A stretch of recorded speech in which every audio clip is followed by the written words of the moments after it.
그들이 이 말을 듣고 마음에 찔려 베드로와 다른 사도들에게 물어 이르되 형제들아 우리가 어찌할꼬 하거늘 베드로가 이르되 너희가 회개하여 각각 예수 그리스도의 이름으로 세례를 받고 침례를 받고 죄 사함을 받으라. 그리하면 성령의 선물을 받으리니.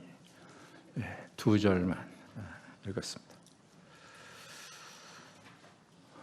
오늘 제가 말씀드릴 주제는 성령이십니다. 성령.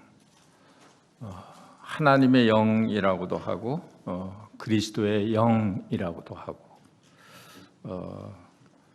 성령은 인격체이시기 때문에 성령님이라고 저희들이 호칭을 하기도 합니다.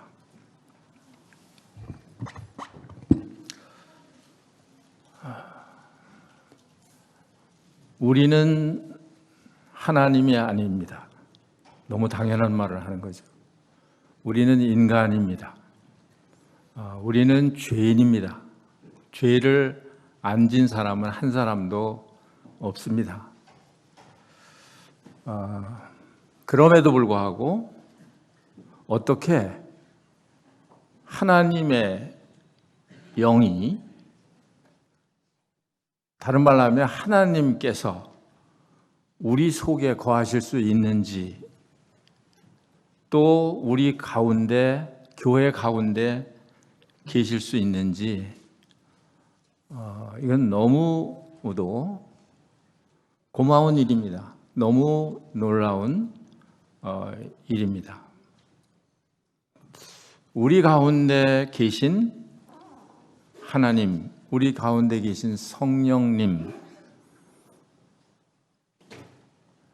이건 우리의 머리로 이해할 수 있는 게 아닙니다. 그래서 오늘 읽은 말씀 가운데 보니까 선물이라고 그랬습니다. 선물. 성령의 선물을 받으리니. 다른 번역 성경에는 성령을 선물로 받으리니. 다른 의미로 이야기하는 분들이 있을지 모르겠습니다만은 저는 그냥 같은 의미로 봅니다. 성령을 선물로 하나님이 우리에게 주셨다 하는 것입니다.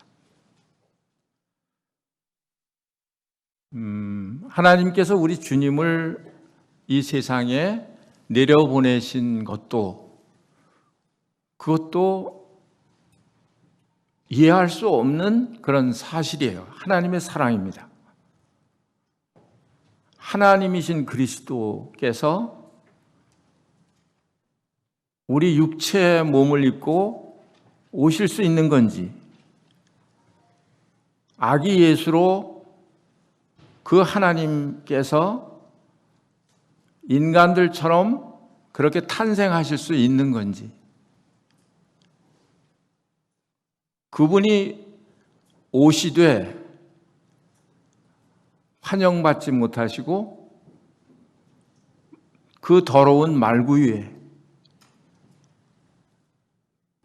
태어나실 수 있는 건지,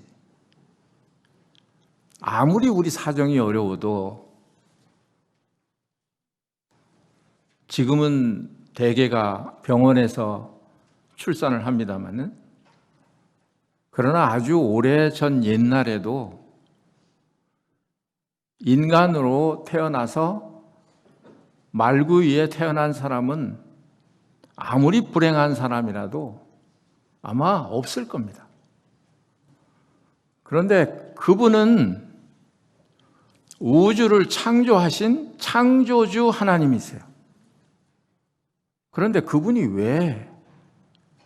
왜 세상에 오셨으며 인간같이 되셨으며, 또 그분이 어떻게 그런 더럽고 누추한 곳에 탄생할 수 있으셨는지, 더 놀라운 것은 우리는 우리 자신을 들여다봐도 선한 것이 하나도 없는, 우리에서 나오는 것은 더러운 죄뿐인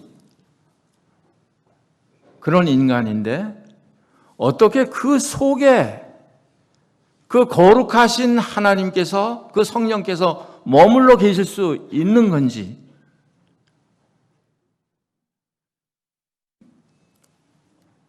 이것은 사실은 놀라고 놀라도 다 표현할 길이 없는 그런 사실이에요. 제가 짧은 제 간증부터 시작을 하려고 합니다. 저는 어렸을 때부터 교회에 다녔습니다. 아주 초등학교 때부터죠. 우리 큰형님이 목사님이시고 또 바로 동네 옆에, 바로 우리 집 옆에 교회가 있었습니다. 어렸을 때부터 기독교 신앙생활을 시작을 했습니다. 제가 좀 다른 사람보다 그런 어떤 충성심, 그런 종교심, 하나님 앞에 내가 충성해야겠다. 내가 하나님을 위해서 내가 내 자신을 다 드려야겠다. 어렸을 때부터 그런 생각이었습니다. 그러니까 뭐 교회 일이라면 그것은 뭐 최우선이죠. 최우선. 그래서 그 머리 깎은 중학생 때부터 새벽에 나가서 무릎 꿇고 기도하고 말씀 듣고, 어떻게 그렇게 했는지 몰라요.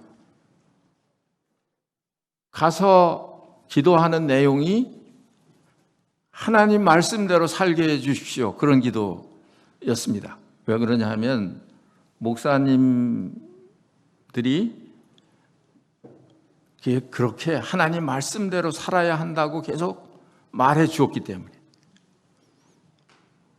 자라면서 저는 굉장히 보수적인 그런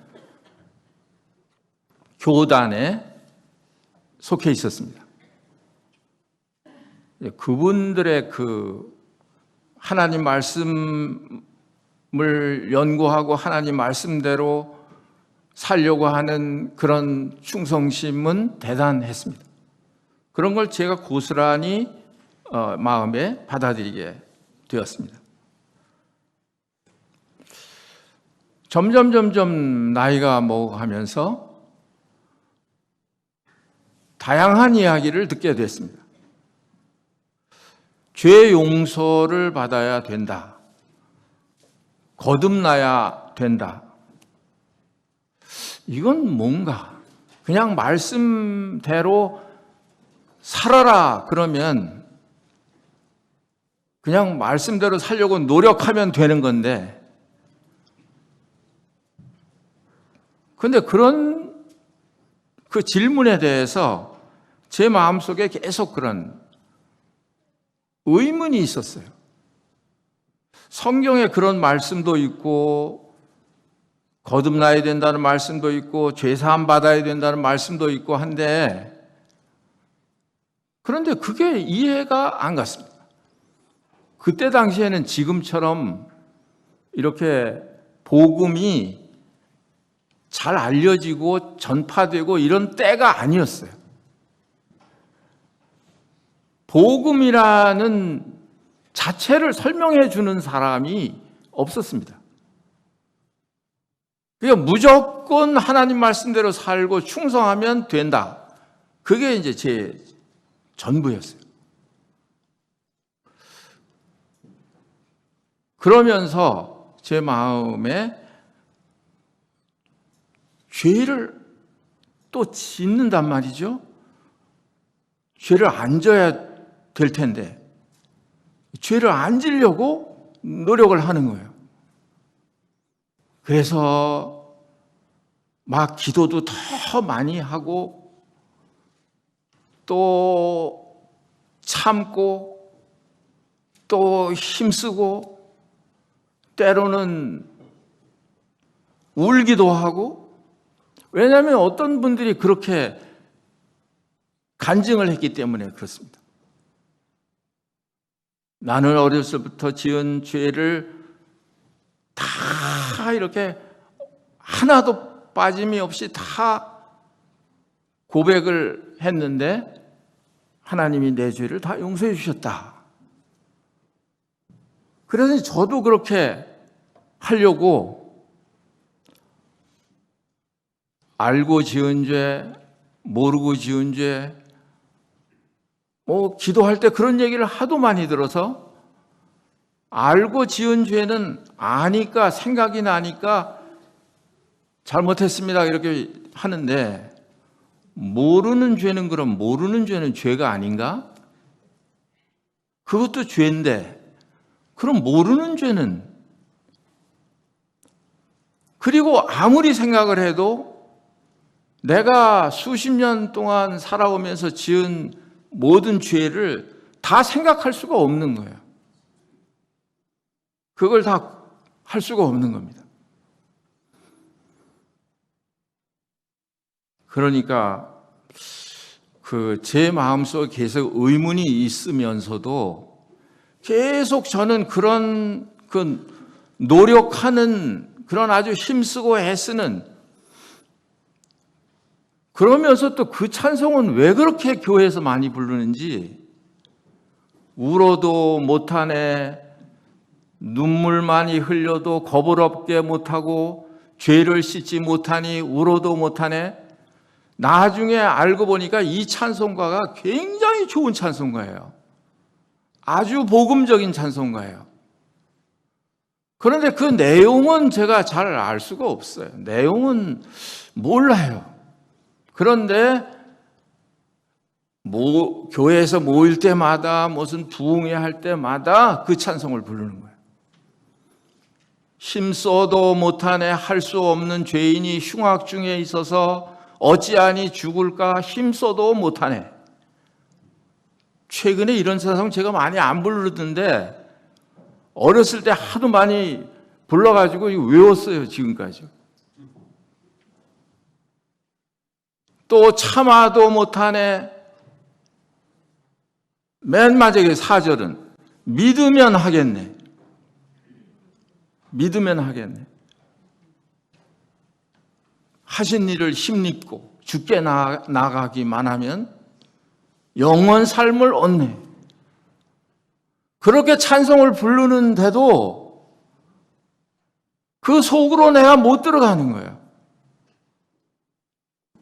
나중에 가만히 생각을 해보니까 너무 내가 하려고 하는, 내가 할 수 있는 거지, 내가 할 수 있다고 생각하는 거죠. 내가 죄를 참고 안 짓고 거룩하게 살고 하나님 말씀대로 살고 해서 내가 하나님 앞에 인정을 받으려고 하는 그 마음은 내가 할 수 있다는 거잖아요. 그러니까 덤비는 거잖아요. 그걸 하려고. 내가 할 수 있다는 생각인 거예요. 그러니까 이 복음은 흘러가는 소리로 들리는 겁니다. 그게 나에게 구원 얻을 말씀으로 내게 들리는 게 아니에요. 이런 교리도 있나 보다. 이건 또 무슨 또 깊은 심오한 뜻이 있긴 있겠지. 차차 알게 되겠지. 그런 생각인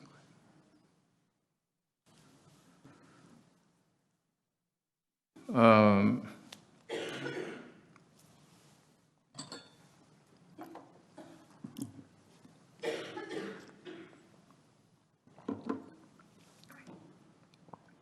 근데 문제는 어디에 있었느냐 하면 내가 죄인인 것을 모른다는 거예요. 그걸 인정하려고 하지 않는다는 거예요. 왜 그럴까요? 나는 할 수 있으니까요. 할 수 있다고 생각하니까요. 하나님 말씀대로 거룩하게 살 수 있다고 생각하니까요. 그러니까 그런 생각이 너무 나를 지배하고 있다 보니까 내가 죄인이다, 내가 하나님 앞에서 이렇게 잃어버려진 자이고 하나님 앞에서 이 죄로 말미암아 심판받을 수밖에 없는 이런 사람이다라는 것을 제 마음에 인정하기가 어려웠던 거예요. 근데 제가 24살 때쯤 되었습니다.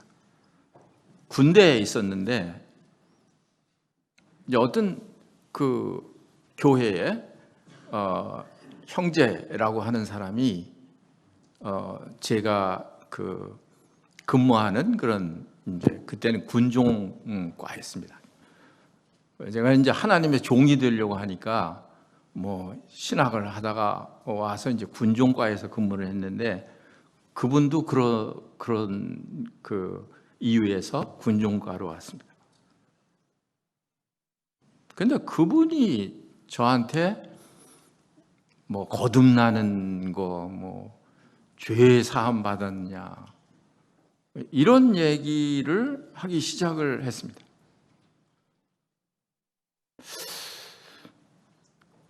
이제 제가 그동안의 의문을 품고 있었는데 그 사람이 그런 얘기를 하니까 이제 뭔가 이 사람을 제대로 만난 것 같다는 생각이 들었어요.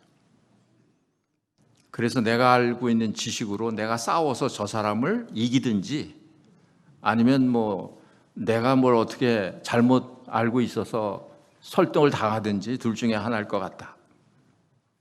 그런데 그때부터 제 마음에 왠지 그런 죄가 무서워지기 시작을 했습니다. 죄에 대해서 깨닫기 시작을 했어요. 그래서 나는 구원받지 못한 사람이다라는 걸 이렇게 알게 됐어요. 왜냐하면 그때는 제가 신앙생활을 제대로 할 수가 없는 때였어요. 뭐 군대에 있으니까 새벽 기도를 나가요. 뭐 무슨 교회를 나가서 뭐 말씀을 듣습니까? 기도를 합니까? 군대 사회가 그런 게 아니잖아요.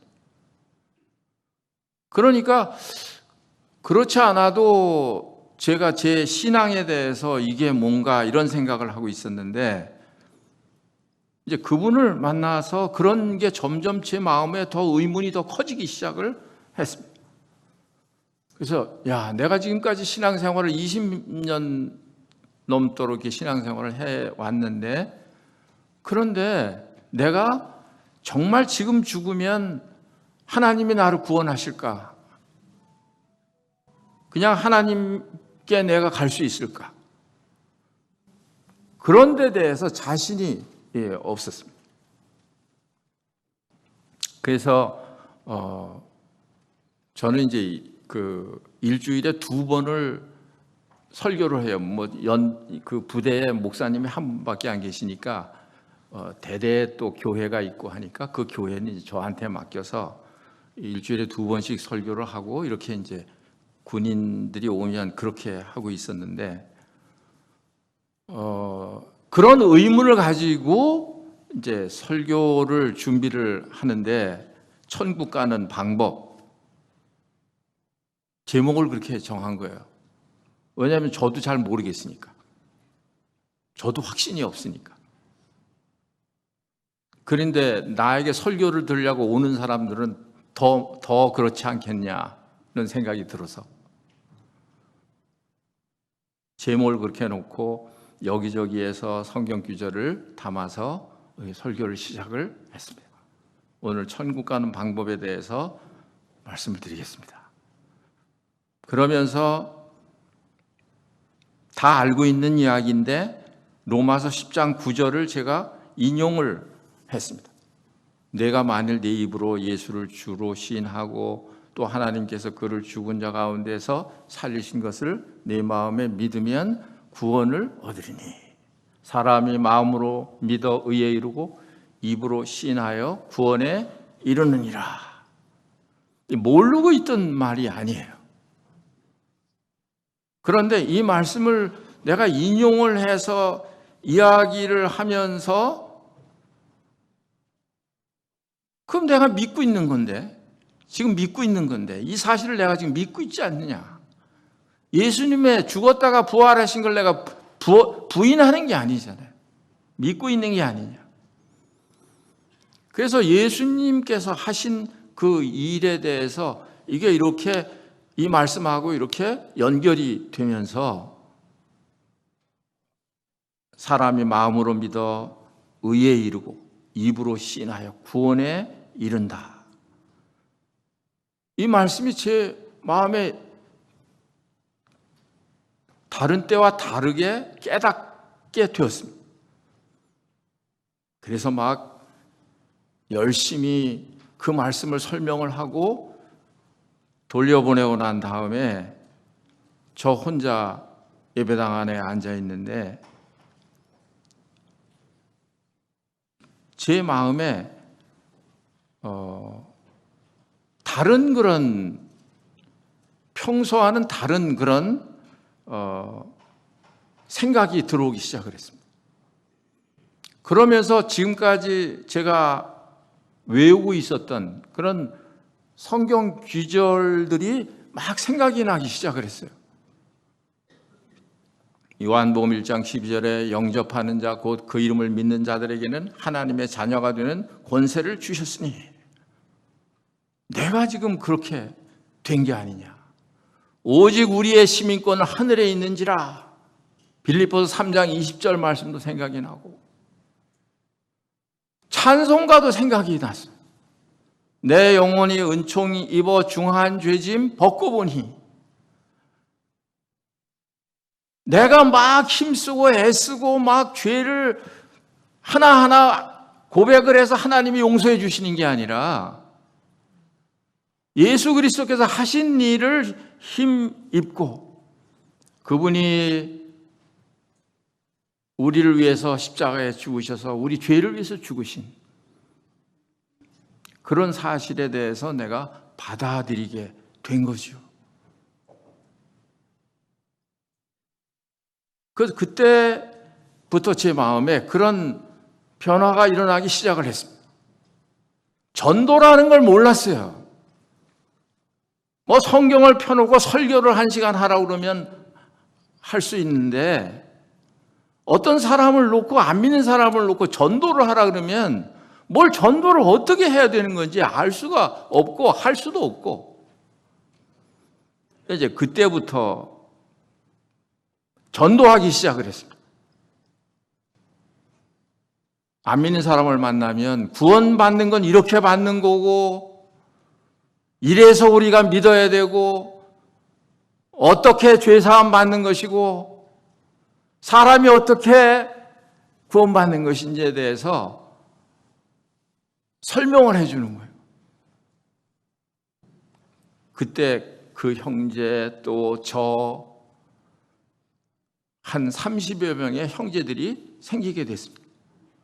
그래서 그 부대에 복음이 계속 막 전해지고 이런 일들이 일어나게 됐어요.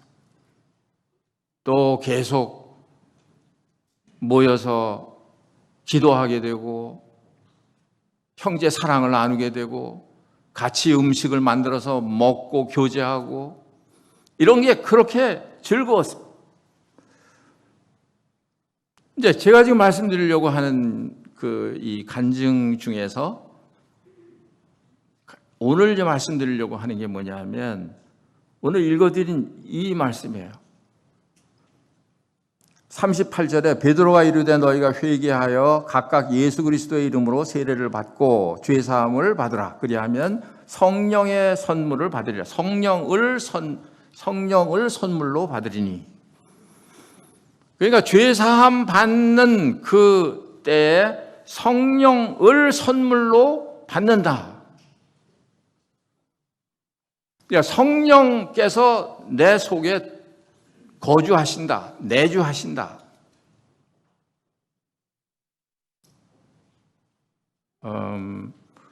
그래서 이 성령의 내주하심, 성령이 우리 속에 들어와 계시는 것. 성령이 아니시면 하나님을 알 수 없어요. 성경 좀 과장되게 말씀드려서 성경 66권을 처음부터 끝까지 다 외운다고 하더라도 성령께서 내 마음에 들어오시지 않으면 그러면 아무것도 알 수가 없어요. 성령이 우리 속에서 가르쳐 주시는 거예요.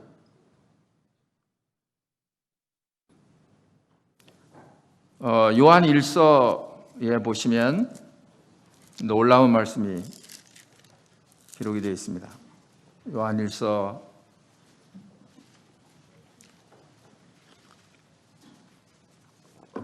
2장에 보시면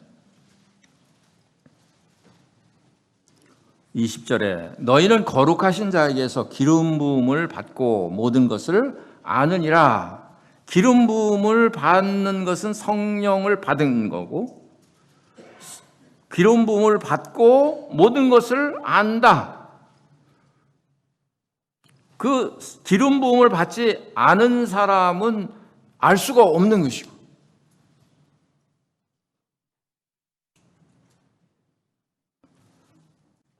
그 다음에 27절에 보시면 너희는 주께 받은 바 기름 부음이 너희 안에 거하나니 기름 부음이 너희 안에 거하나니 아무도 너희를 가르칠 필요가 없고 오직 그의 기름 부음이 모든 것을 너희에게 가르치며 또 참되고 거짓이 없으니 너희를 가르치신 그대로 주 안에 거하라. 기름 부음이 너희 안에 거하나니 아무도 너희를 가르칠 필요가 없다. 기름 부음이 우리를 가르친다는 거예요. 그러니까 우리가 그리스도를 안다고 하는 것은 하나님의 내가 자녀가 된 것을 안다고 하는 것은 그것은 누가 가르쳐 준 건가요? 우리 속에 기름 부음이 성령님이 우리에게 알게 해준 거예요. 그러니까 성령님이 우리 속에 들어오시지 않으면 우리는 아무것도 아닌 거예요. 이걸 뭐라고 말하냐면 이걸 종교인이라고 해요. 종교인. 어떤 종교든지 그렇습니다. 뭐 수도를 해서 이렇게 돌을 닦아서 내가 의롭게 되려고 하는 어떤 종교든지 기독교도 마찬가지예요. 만약에 성령님을 모른다고 한다면 그건 종교인이에요. 종교인. 그러나 로마서 8장에는 뭐라고 말씀하고 있나요? 로마서 8장에 보시면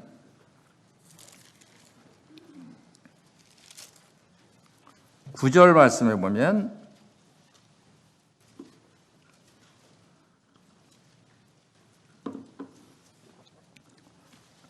만일 너희 속에 하나님의 영이 거하시면 너희가 육신에 있지 아니하고 영에 있나니 누구든지 그리스도의 영이 없으면 그리스도의 사람이 아니라. 그러니까 영이 없으면 그리스도의 영이 없으면 그리스도인이 아니라는 거예요. 그럼 뭐예요? 그건 교인이죠. 교인. 종교인입니다. 종교인.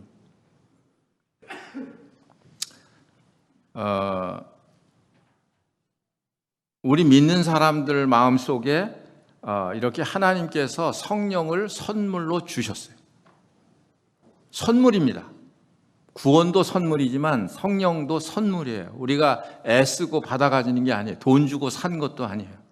하나님의 선물이에요. 그런데 교회는 어떻습니까? 교회가 뭔가요? 이런 성령을 받은 사람들이 모인 곳이 교회예요. 그래서 하나님의 성전, 교회, 그런 사람들이 모인 곳이 교회예요. 그러니까 죄를 깨닫고 내가 죽을 수밖에 없는 사람이라는 것을 알고 그리스도의 속죄를 받아들인 이런 사람들이 회개한 사람들이고 이런 사람들 마음속에 하나님의 선물인 성령이 그 속에 내주하시는 거예요. 들어오시는 거예요. 그러니까 이런 그 성령님이 우리가 모인 곳에도 여전히 우리 가운데 성령님께서 계십니다.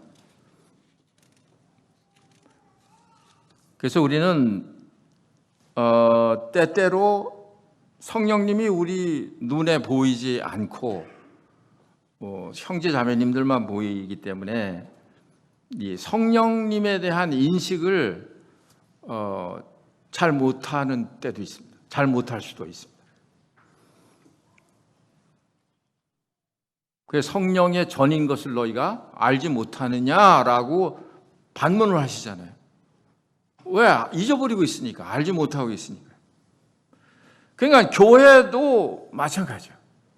교회도 성령님을 빼면 아무것도 아닌 거예요. 사람들만 그냥 모인 거예요.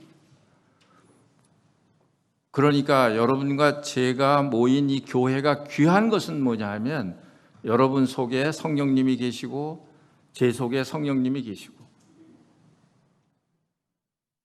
우리가 다 완전하지 않잖아요. 뭐 보면 겉으로 보면 뭐 사람이 별로 볼 것도 없는 그런 보잘게 없는 그런 사람이에요. 그런데 놀라운 것은 그 속에 누가 계신다? 성령께서 그 속에 계신다는 거예요. 뭘 보고 알아요? 그 사람의 입술에 나오는 말을 보니까 알겠어요. 그 사람의 그 믿음의 고백을 보니까 알겠어요. 하나님의 영이 없으면 그런 말을 할 수가 없어요. 예수 그리스도를 주라고 시인할 수가 없어요. 성령이 아니시면. 그 사람이 예수 그리스도를 주라고 시인하는 걸 보니까 그 속에 성령님이 계세요. 그러니까 성령님이 계신 그분에게 우리가 함부로 한다고 하는 건 뭐예요? 그걸 모르는 거예요. 아는데 모르는 거예요. 또 이 하나님의 교회 안에 모일 때 하나님이 함께 계신다, 성령님이 함께 계신다 하는 것을 우리가 안다고 하는 건 매우 중요한 그런 일입니다. 왜 그러냐 하면 하나님의 교회로 모이는 그 가운데에서도 성령님이 아니면 아무것도 아니기 때문에 그렇습니다. 우리가 초대교회 때 그 사도행전 2장이나 이런 초대교회 때 모습들을 보면 그런 걸 알 수 있잖아요. 거기는 온통 성령님의 그런 역사예요. 성령님의 역사. 물론 사람을 통해서 하시죠. 물론 사람을 통해서 하시지만 그러나 성령께서 역사하시는 그런 면들이 이렇게 나타나는 그런 모습을 우리가 볼 수가 있습니다. 오늘날 교회는 다를까요? 다르지 않습니다. 그래서 지금도 성령님은 교회 안에서 존재해 계세요. 살아 계세요. 그리고 교회를 가르치시고 인도하시고 교회를 양육하시고 여러 가지 일을 하세요. 그래서 하나님이 교회 가운데 은사를 주셨습니다. 고린도전서 12장에 보면 여러 가지 다른 지체들을 섬길 수 있는 그런 은사를 주셨는데 그런데 그 은사가 어디에로부터 말미암았다고 기록이 되어 있나요? 성령으로부터 말미암았다. 그렇게 기록이 되어 있습니다. 하나님께서 원하시는 뜻대로 각 사람에게 나눠주신 선물, 그것도 은사도 선물. 그냥 성령으로 말미암아 예언의 은사, 성령으로 말미암아 뭐 지혜의 은사, 뭐 성령으로 믿음을 성령으로 은사를 쭉 말씀하시면 성령으로 그렇게 말했어요. 그게 오늘날 교회 가운데서도 성령께서 일하시고 계신다 하는 그런 증거가 되는 것이죠. 또는 일꾼들을 세울 때도 성령께서 세우시는 그런 모습을 볼 수가 있습니다.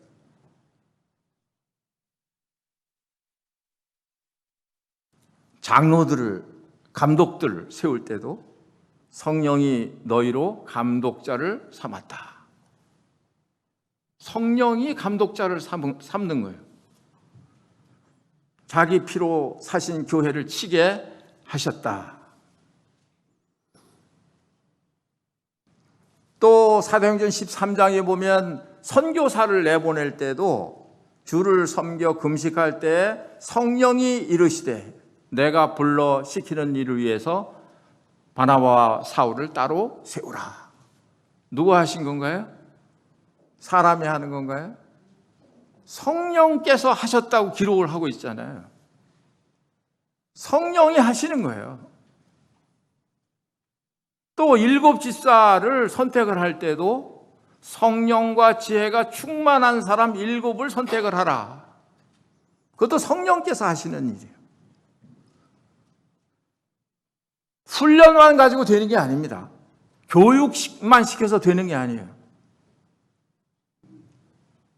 하나님이 선택한 사람, 하나님이 세운 사람을 교육을 하고 훈련을 하고 해야 되는 것이죠.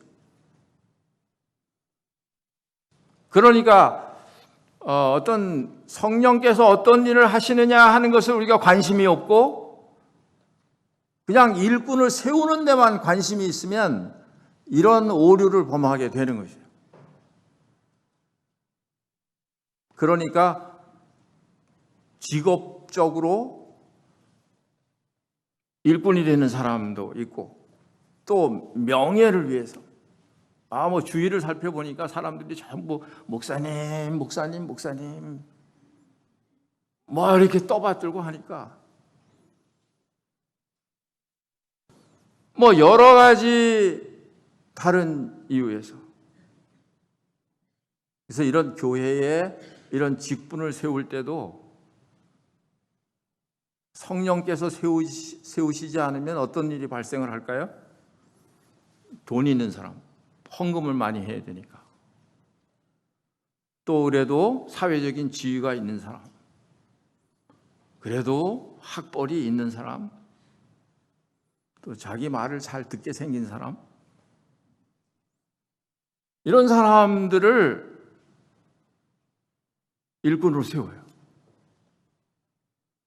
근데 성경에 그 장로의 자격이 집사의 자격, 디모데전서 3장 디도서에 다 자격이 다 나와 있지 않습니까? 그러니까 이런 것을 다 이제 분별을 해서 성령께서 어떤 사람을 세우시는지를 분별을 해서 세워야 하는데 이 성령님에 대한 그런 존재를 잘 인식하지 못하고 있으면 사람들의 눈에 보이는 대로 하는 거죠. 그리고 하나님의 성령님은 교회에서 치리하는 일도 하십니다. 이게 사람이 다 하는 것 같은데 그렇지 않아요. 사도행전 5장에 보면 아나니아와 삽비라가 성령을 속이고 땅값 얼마를 감추었다가 참 면을 당하잖아요. 이게 성령께서 하시는 거예요. 치리하는 것도 그렇습니다. 인간적인 생각으로 하는 게 아니에요. 그래도 베드로가 생각할 때 아나니아와 삽비라는 그래도 안 낸 사람보다 낫지 않나. 그래도 땅값 팔아가지고 일부를 줬으니까, 드렸으니까. 그러니까 주기까지 할 거 뭐 있나? 이건 뭐예요? 그건 베드로 그런 생각을 했다는 게 아니고요. 만약에 그렇게 생각할 수도 있지 않느냐 이 말이에요. 어떤 사람이 치리하는 그런 입장에 있는데 가까운 사람이라든지 뭐 육신의 친척이라든지 이런 사람들은 또 그냥 넘어가고.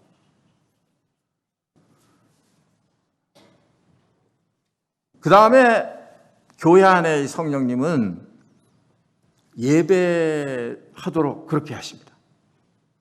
요한복음 4장 24절에 하나님은 영이시니 예배하는 자가 영과 진리로 예배할지니라.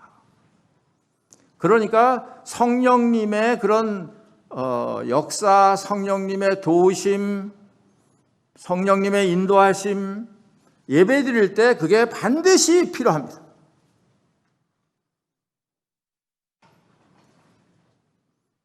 영과 진리로 예배해야 된다. 성령의 그런 활동, 성령의 인도하심이 없는 그런 예배, 그건 나중에 형식적인 그런 예배로 남을 수밖에 없어요. 사도행전 2장에 나오는 교회는 아주 그 예배가 충만하고 하나님 앞에 드려 받음직한 그런 예배들이 드려졌을 겁니다. 그런데 그 시대가 이렇게 지나오면서 예배가 변질되기 시작을 했어요. 그래서 고린도 교회의 그런 모습을 보면 이거 완전히 성령의 자유를 남용을 하는 그런 모습이 나와요. 이거 우리가 잘못 생각하면 이렇게 생각할 수도 있어요. 성령님, 우리 각자가 다 성령님을 받았고 성령을 우리가 모시고 있고, 그러니까 내가 뭐 좋기만 하면, 내가 무슨 뭐 감동을 받기만 하면 그러면 내 뭐 마음대로 할 수 있다. 이건 옳은 그런 분별이 아니에요. 물론 개인으로 예배 드릴 때는 개인으로도 예배 드릴 수 있다고 생각해요. 집에서 찬송 부르고 기도하고 하나님 앞에 감사하고 그 예배 행위죠. 그럴 때는 그건 개인적인 것이잖아요. 그러니까 그것은 1시간을 하든 2시간을 하든 그건 뭐 좋은 것이죠. 그런데 우리가 이제 모였을 때는 그렇게 혼자 할 때처럼 그렇게 자유로운 게 아닌 거예요. 왜 나는 성령의 자유를 가지고 있는 사람인데 왜 길게 하는 걸 나무래? 뭐 길게 한다고 나무라는 사람 없습니다만 예를 들어서 제가 말씀드린 거예요. 그러니까 이것은 성경의 말씀에 뭐라고 했나요? 모든 것을 적당하게 하고 질서대로 하라. 그게 성경 말씀이에요. 모였을 때. 혼자 할 때는 아무 상관이 없는 거죠. 그냥 모였을 때는 우리가 시간 제약을 이렇게 받고 있기 때문에 모든 것을 적당하게 하고 질서대로 하라는 거예요.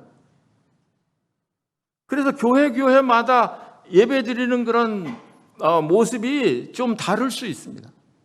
그럼 그 교회마다 그걸 이제 분별을 해서 이렇게 정해서 이렇게 가는 것이죠. 그래서 예배에도 하나님께서, 하나님의 성령이 거기에 계신다. 거기 개입하신다.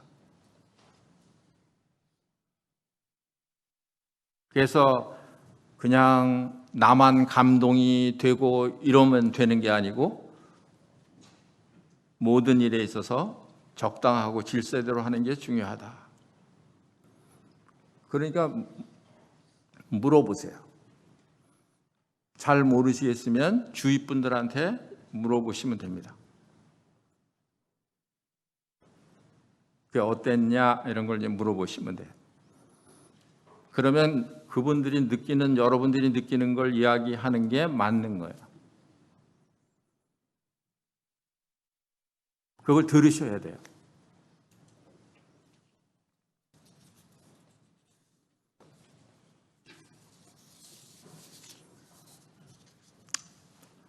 다 생략하고 성령께서 하시는 일의 그런 특징을 몇 가지 말씀드리고 마치겠습니다. 성령께서 하시는 일은 말씀을 벗어나지 않아요. 말씀에 다 해답이 있어요. 아까 말씀드린 대로 적당히 하고 질서대로 하라. 이게 성경 말씀이에요. 내 마음대로 하면 되는 거 아니에요. 그러니까 하나님의 말씀에 결코 벗어나는 일을 성령님은 하시지 않아요. 성경 말씀 자체가 하나님의 감동으로 되는 것이기 때문에 또 성령이 오시면 우리를 진리 가운데로 인도하신다고 말씀하신 거죠. 성령님은 항상 우리를 하나님의 말씀 가운데로 인도하시는 거지, 하나님의 말씀과 어긋나게 배치되게 그렇게 일을 하시는 분이 아니신 거예요. 그 다음에 두 번째로는 성령께서 하시는 일은 조금 전에 말씀드린 대로 질서예요. 화평이에요. 연합이에요. 성령이 하나 되게 하신 것을 힘써 지키라고 말씀을 하셨잖아요. 그러니까 공동체, 연합, 화평, 이게 특징이에요.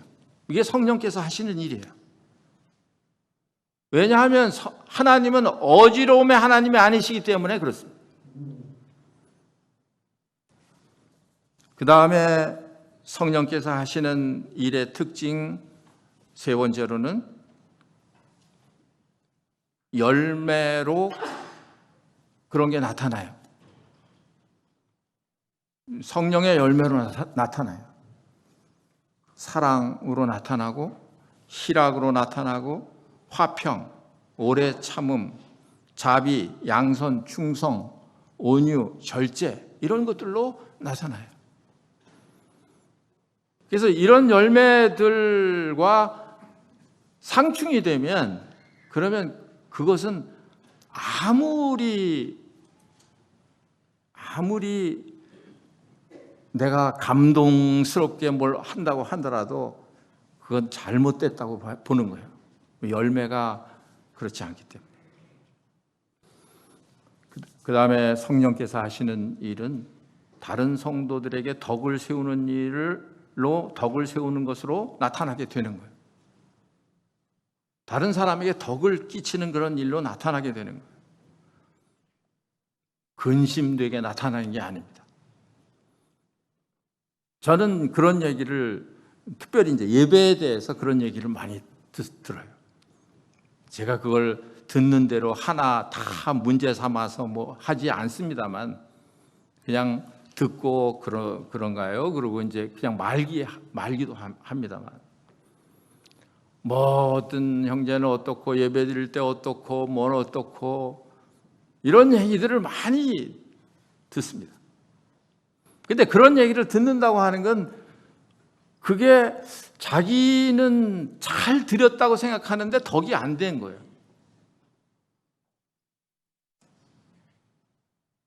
그러면 고쳐야 되는 것이죠. 그래서 고린도 교회는 굉장히 훌륭한 교회였습니다. 아주 은사 면에 있어서 굉장히 풍성한 교회였고, 가르치는 그런 교사들도 많았어요. 사도 바울을 인정하지 않아야 할 정도니까.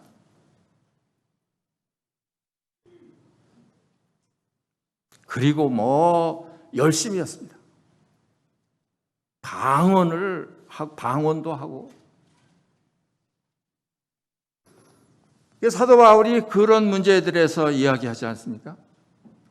이 고린도 교회는 그런 교회들이었는데, 그런데 육신적인 그런 교회였어요. 그래서 방언에서 말하는 이런 말씀을 합니다. 14장 4절에 보면 방언을 말하는 자는 자기의 덕을 세우나 예언하는 자는 교회의 덕을 세우나니. 자기의 덕을 세우는 거다 그랬습니다. 방언하는 것. 예언하는 것은 교회의 덕을 세우는 것이다. 교회의 덕 세우는 것을 굉장히 강조해서 하시는 그런 말씀입니다. 고린도서 3장 16절에 너희가 하나님의 성전인 것과 하나님의 성령이 너희 안에 계시는 것을 알지 못하느냐라고 오늘 아침에 우리에게 질문하시는 거예요. 성령이 너희 안에 계신 것을 알지 못하느냐. 그래서 예언하는 사람은 예언하는 사람에 의해서 또 제재를 받는다. 뭐 그런 여러 가지 말씀들이 기록이 되어 있습니다. 그래서 우리는 서로가 제재를 받도록 되어 있어요.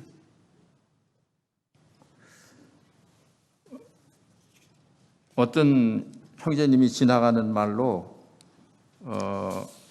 예배를 매주일마다 참여할 필요가 없다 이런 얘기를 하셨어요.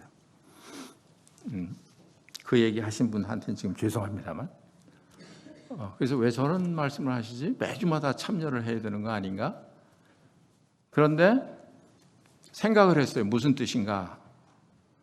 이것은 그냥 의무감에서 매주마다 해야 된다는 의무감에서 참여를 하면 안 되는 것이구나. 또 이것은 크게 중요한 건 아니지만 다른 지체, 다른 형제들을 좀 배려하고 고려해서 다른 형제들이 참여할 수 있는 기회를 주기 위해서 그렇게 하는 말씀이구나. 이렇게 이해를 했어요. 그래서 그게 저한테 도움이 됐을까요? 도움이 되죠.